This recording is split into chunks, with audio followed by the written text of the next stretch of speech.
जमाना कदीम की बात है। धूल उड़ाती हुई सदियों के पीछे एक ऐसी रियासत आबाद थी जिस पर एक अजीब सा बादशाह हुकूमत करता था। बादशाह दिल का बुरा नहीं था, ना ही जालिम, लेकिन उसकी सादगी और कम अक्ली पूरे महल में मशहूर थी। एक दिन बादशाह अपने महल में मुशीरों के साथ गपशप लगाता हुआ खड़ा था कि अचानक दो मुशीर आकर बादशाह को कहने लगे, बादशाह सलामत जेल में एक कैदी है जिसे बादशाह के वालिद ने सजाए मौत का हुक्म दिया था, लेकिन मौत के वक्त के करीब ही बादशाह के वालिद वफात पा गए। अब फैसला आपने करना है कि उसे मुआफ किया जाए या फांसी दी जाए। नासमझी में मुब्तला बादशाह ने बगैर सोचे समझे फौरन हुक्म दे दिया कि इस कैदी को फांसी दे दी जाए। कैदी एक निहायत चालाक, ज़हीन और हाजिर जवाब शख्स था। वो हरगिज नहीं चाहता था कि उसे यूं आसानी से मौत के हवाले कर दिया जाए, लेकिन बादशाह के हुक्म के आगे कौन ठहर सकता था।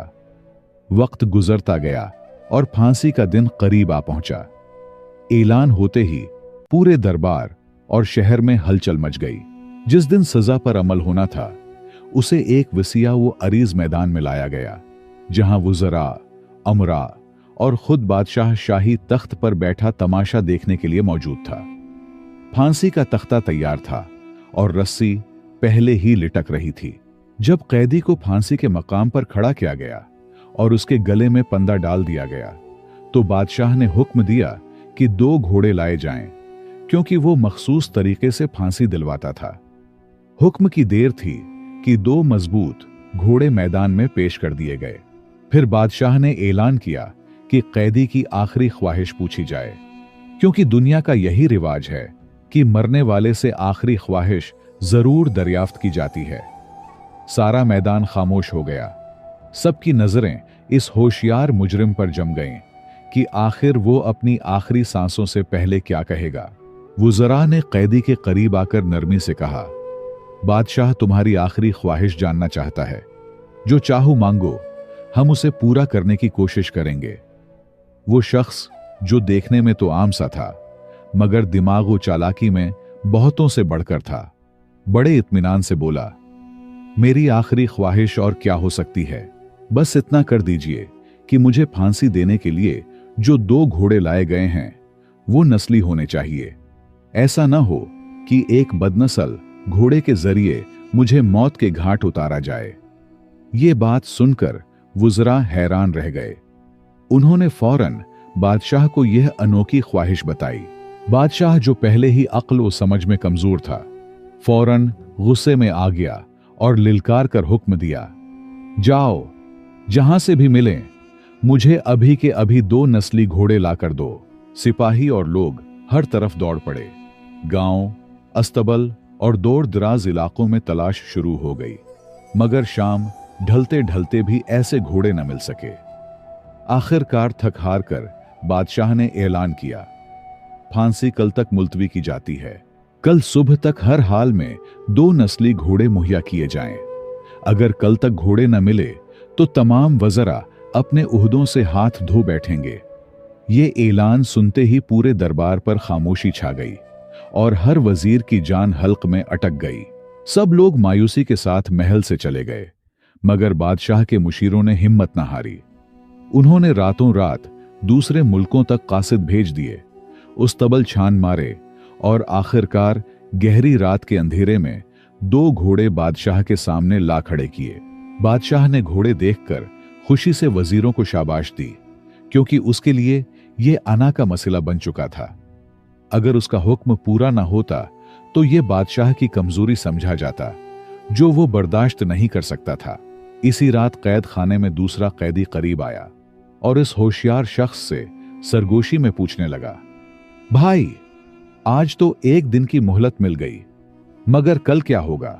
कैदी ने निहायत सुकून और ईमान भरे लहजे में जवाब दिया, जिस तरह आज बच गया हूं, अगर अल्लाह ने जिंदगी लिखी है तो कल भी बच जाऊंगा। उसके चेहरे पर खौफ नहीं था, बल्कि अजीब सी एतिमाद भरी मुस्कुराहट थी, जैसे उसे यकीन हो कि कल कोई नया मोड़ आने वाला है। अगली सुबह फिर वही हंगामा बरपा हुआ। वुज़रा, मुशीर, अमरा और खुद बादशाह शाही शान से मैदान में आ गए। मुजरिम को दोबारा सामने लाया गया और 2 घोड़े भी लाकर पेश कर दिए गए। वुज़रा ने बुलंद आवाज में कहा, बादशाह के रहम व करम से तुम्हारी ख्वाहिश पूरी कर दी गई है। दोनों असली और खालिस नस्ल के घोड़े हाजिर हैं। अब फांसी के लिए तैयार हो जाओ। मगर वो शख्स जो बहुत चालाक और दाना था, अचानक चीख पड़ा, रुको, ये सरासर गलत है। इन दोनों में से सिर्फ एक घोड़ा नस्ली है, जबकि दूसरा जंगली है। उसकी बात सुनते ही पूरा मैदान खलबला उठा। प्यारे दोस्तों, दिल की गहराइयों से आप सबका शुक्रिया कि आप हमारी वीडियोस देखते हैं और हमें हौसला देते हैं। एक छोटी सी गुजारिश है कि कुछ दोस्त हमारे वीडियोस देखकर चले जाते हैं मगर सब्सक्राइब नहीं करते। यकीन करें, एक वीडियो बनाने में मुझे कई दिनों की मेहनत और काफी खर्च लगता है। हमें आपसे किसी माली मदद की जरूरत नहीं, बस इतना चाहिए कि हमारी वीडियोस आखिर तक देखें, लाइक, शेयर और कमेंट्स जरूर करें। और अगर आपने हमारे चैनल की पुरानी वीडियोस नहीं देखें तो वो भी जरूर देखें। कमेंट्स में अपना शहर और मुल्क का नाम जरूर लिखें कि आप हमें कहां से देख रहे हैं। बहुत बहुत शुक्रिया। तो बादशाह गुस्से से खड़ा हो गया और मुशीरों के चेहरे पर भी हैरत के आसार नजर आए। बादशाह ने खास मुशीर को बुलाया और सख्त लहजे में पूछा, बताओ, ये घोड़े नस्ली नहीं हैं क्या? मुशीर ने डरते डरते जवाब दिया, बादशाह सलामत, दरअसल एक घोड़ा नस्ली है, लेकिन दूसरा कहीं नहीं मिला, इसलिए हमने किसी जमींदार से एक जंगली घोड़ा ले लिया। यह सुनकर बादशाह न सिर्फ गुस्से में था बल्कि हैरत में भी पड़ गया कि कैसे उसका हुक्म और हकीकत में इतना फर्क आ गया। बादशाह ने फिर कैदी को अपनी तरफ बुलाया और सवाल किया, बताओ, तुम्हें कैसे पता चला कि कौन सा घोड़ा नस्ली है और कौन सा जंगली? कैदी ने होशियारी और जहानत के साथ जवाब दिया, बादशाह सलामत, असल नस्ली घोड़ा सीधा खड़ा रहता है और उसका दुम और सर मुसलसल हरकत में होता है, जबकि जंगली घोड़ा चिल्लांगे लगाता और बेकाबू हरकतें करता है। अगर आप गौर से देखें तो दोनों में वाज़ेह फर्क नजर आएगा। ये जवाब सुनकर पूरे दरबार में खामोशी छा गई और सबके मुंह से सिर्फ हैरत के लफ्ज निकले। बादशाह ने उसकी अक्लमंदी और होशियारी को देखकर सोचा, यह शख्स वाकई गैर मामूली अक्ल वाला है। उसने फौरन फैसला किया कि उसकी मौत के बजाय उसे जिंदा रहना चाहिए ताकि उसकी होशियारी और तदबीर का फायदा रियासत को पहुंचे। लिहाजा बादशाह ने हुक्म दिया कि उसकी फांसी मंसूख की जाए और उसे उम्र कैद की सजा दी जाए। कैदी को दोबारा जेल में लाकर बंद कर दिया गया। अब उम्र कैद जैसी सख्त सजा कोई मामूली बात तो नहीं थी।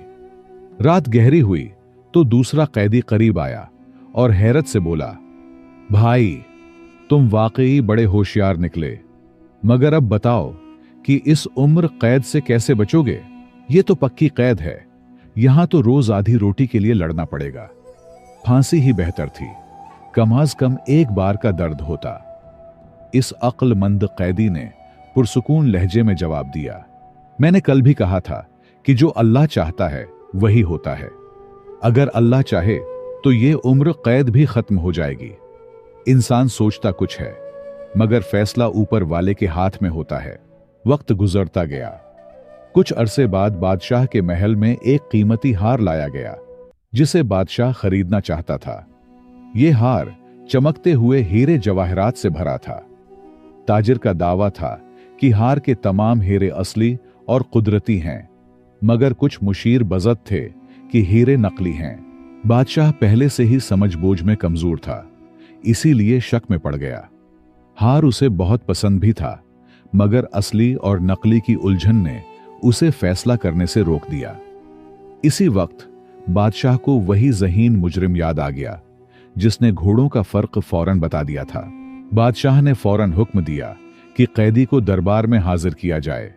जब वो आया तो बादशाह ने कहा, अब तुम्हारी अक्ल का असल इम्तिहान है। ये हार देखो और बताओ कि इसमें मौजूद हीरे असली हैं या नकली। कैदी ने निहायत गौर से हार को देखा और थोड़ी देर सोचकर बोला, बादशाह सलामत, मुझे ये हार कुछ वक्त के लिए दे दें। मैं पूरी तहकीक के बाद बता दूंगा। इजाजत मिली तो वो हार लेकर दरबार से बाहर चला गया। कुछ देर बाद वो लौटा और पूरे एतमाद से कहने लगा, बादशाह सलामत, इस हार में सिर्फ 2 हीरे असली हैं, बाकी सब नकली हैं। बादशाह ने फौरन ताजिर को बुलाया और हैरत की बात यह कि ताजिर ने भी यही बात सच साबित की। बादशाह एक बार फिर इस शख्स की अक्लमंदी पर हैरान रह गया। बादशाह हैरान था। उसने फौरन पूछा, बताओ, तुम्हें कैसे पता चला कि कौन सा हीरा असली है और कौन सा नकली? कैदी ने बड़े इत्मीनान से जवाब दिया, बादशाह सलामत, असली हीरा सूरज की रोशनी में गर्म नहीं होता, जबकि नकली हीरा जल्द गर्म हो जाता है।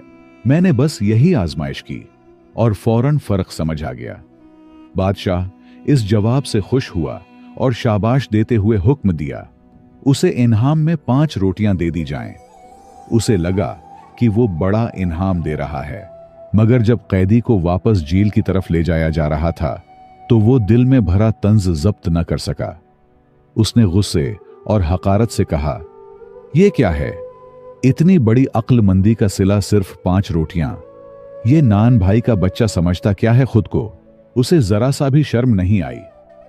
ये जुमला उसने बहुत सोच समझकर कहा था, मगर बात थी इंतहाई खतरनाक, क्योंकि बादशाह जैसे कम अक्ल मगर अनापरस्त हुक्मरान के सामने ये अल्फाज सख्त गुस्ताखी के मुतरादिफ थे और ऐसी बेइज्जती बादशाह कभी बर्दाश्त नहीं कर सकता था। जेल में दाखिल होते ही दूसरा कैदी जल्दी से उसके पास आया और घबरा कर पूछा, तुमने मुशीरों के सामने क्या कह दिया है? अक्लमंद कैदी ने सच सच बताया तो दूसरा कैदी घबरा कर बोला, बस अब तो तेरा काम खत्म है, अब तो सीधा फांसी ही मिलेगी।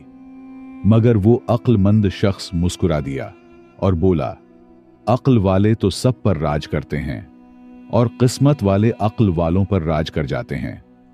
उसकी आंखों में अजीब सा यकीन था, जैसे उसे पता हो कि इस कहानी में अभी एक बड़ा मोड़ बाकी है। मुशीरों ने घबराहट में फौरन बादशाह को इत्तला दी कि कैदी ने आपकी तौहीन की है और आपको नान भाई से तशबिया दी है। ये सुनते ही बादशाह का चेहरा लाल हो गया और वो गुस्से से कांपने लगा। उसने गिरजकर हुक्म दिया, फौरन उसे अभी इसी वक्त दरबार में लाया जाए। ऐसा बेशर्म इंसान मेरे सामने गुस्ताखी करे। कुछ ही देर में सिपाही कैदी को पकड़कर बादशाह के सामने ले आए। बादशाह ने तेज निगाहों से उसे घूरा और कहा, जाहिल इंसान, मैं तो तुम्हें माफ करता रहा, मगर तुमने मेरी ही बेइज्जती कर दी। कैदी ने बड़ी नरमी और एतमाद से जवाब दिया, बादशाह सलामत, मैंने झूठ नहीं कहा। अगर आपको शक है तो सल्तनत के तमाम बुजुर्गों से पूछ लें कि आपके वालिद कौन थे और क्या काम करते थे। बादशाह लम्हों में संभल गया। वो सोचने लगा कि अगर मैं उसे फौरन फांसी दे दूं तो मुशीर और रियाया समझेंगे कि मैं सच से डर गया हूं। बादशाह की अना को यह बात मंजूर न थी। उसने फैसला किया कि पहले सल्तनत के तमाम बुजुर्गों को जमा करे और खुद हकीकत मालूम करे। हुक्म जारी हुआ और मुशीरों ने पूरे मुल्क से उमर रसीदा और माजिज बुजुर्गों को दरबार में इकट्ठा कर लिया। जब सब सामने खड़े हो गए तो बादशाह ने बुलंद आवाज में सवाल किया, सच सच बताओ, मेरे वालिद कौन थे और वो क्या करते थे? पूरा दरबार खामोश हो गया। कोई भी जवाब देने की हिम्मत नहीं कर रहा था। दोबारा सवाल दोहराने पर एक बूढ़ा बुजुर्ग आगे बढ़ा और थरथराती आवाज में बोला, बादशाह सलामत, हकीकत यह है कि आपके वालिद से पहले इस सल्तनत पर एक खानदानी बादशाह हुकूमत करता था। आपके वालिद उसके महल में नान पकार था, जो मुशीरों के लिए रोटियां बनाया करता था। एक दिन बादशाह की इकलौती बेटी को कोई अगवा करके ले गया। बादशाह ने ऐलान किया कि जो उसकी बेटी को वापस लाएगा उसे बादशाहत दे दी जाएगी, क्योंकि उसका कोई और वारिस नहीं था। आपके वालिद, जो गरीब मगर बहादुर इंसान थे, उन्होंने 2 हफ्तों में शहजादी को ढूंढ निकाला। वादे के मुताबिक बादशाह ने उन्हें तख्त दे दिया, मगर उन्होंने अपनी असल शिनाख्त छुपा ली ताकि आने वाली नस्लें उन्हें खानदानी बादशाह समझें। बादशाह ने जब अपने बाप की असल हकीकत बुजुर्गों की जबानी सुनी तो उसके जहन में एक ही सवाल घूमने लगा। ये सारी बातें तो ठीक हैं, लेकिन इस कैदी को कैसे मालूम हुआ कि मेरा बाप नानबाई था? उसने फौरन कैदी को दोबारा दरबार में बुलाया। बादशाह ने हैरत और गुस्से के मिले जुले लहजे में पूछा, तुम्हारी हर बात और हर पेशन गोई सच साबित होती है, लेकिन यह बताओ कि तुम्हें कैसे पता चला कि मैं नानबाई के घर पैदा हुआ हूं?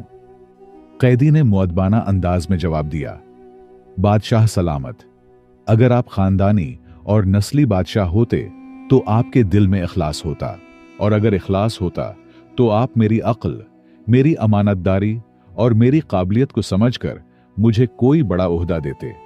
मगर आपने मुझे सिर्फ 5 रोटियां इनाम में दें। रोटी क्यों? क्योंकि जिसके बाप का पेशा नानबाई होना हो, उसके नजदीक सबसे कीमती चीज भी रोटी ही होती है। उसी इनाम से मैंने समझ लिया कि आप नानबाई के बेटे हैं। ये बात सुनते ही बादशाह के जैसे होश उड़ गए। खुद को संभालते हुए उसने पूछा, अगर मैं तुम्हारी कैद माफ कर दूं तो क्या तुम खुश होगे?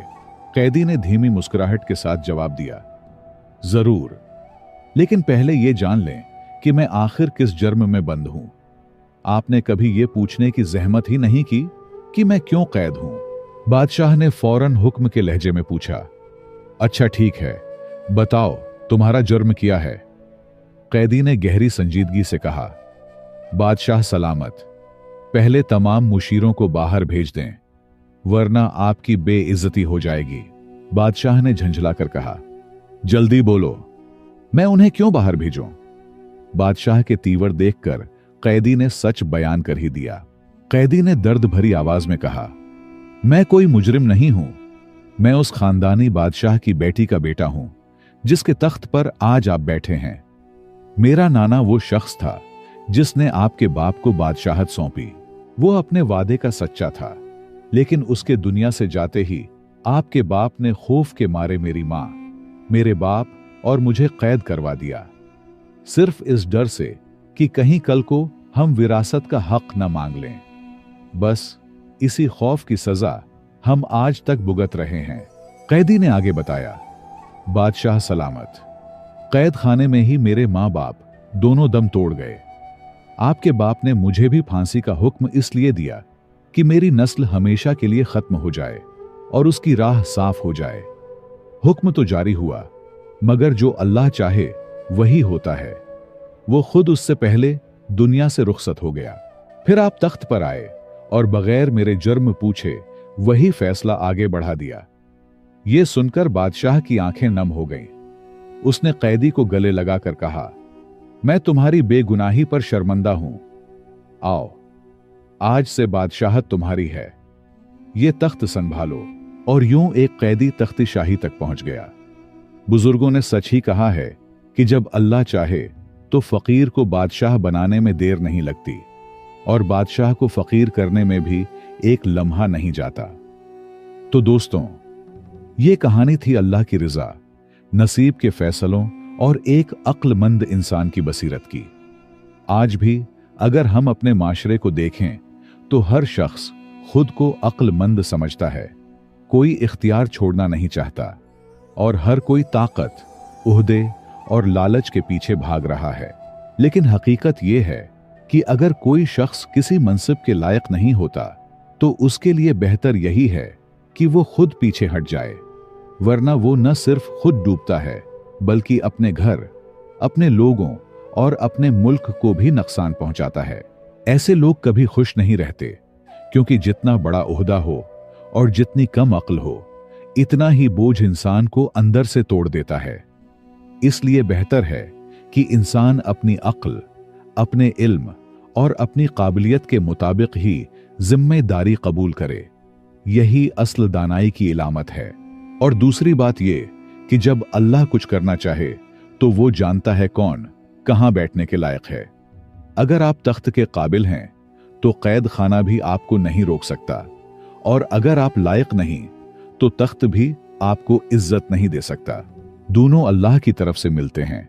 जो इंसान जुल्म और जब्र के जरिए मनसिब हासिल करता है, वही मनसिब आखिरकार इसके गले का फंदा बन जाता है। लिहाजा अल्लाह के फैसलों पर सब्र करना और अपने आप को पहचान कर चलना ही कामयाबी का असल रास्ता है। मुझे उम्मीद है कि आपने इस कहानी से बहुत कुछ सीखा होगा। मजीद ऐसी सबक आमूज कहानियों के लिए हमारे चैनल पर मौजूद हर वीडियो जरूर देखें। चैनल को सब्सक्राइब करें, घंटी का बटन दबाएं, कमेंट्स में अपने मुल्क और शहर का नाम लाजमी लिखें। हो सके तो वीडियो को लाइक और शेयर लाजमी करें। आपके ताउन का बहुत बहुत शुक्रिया।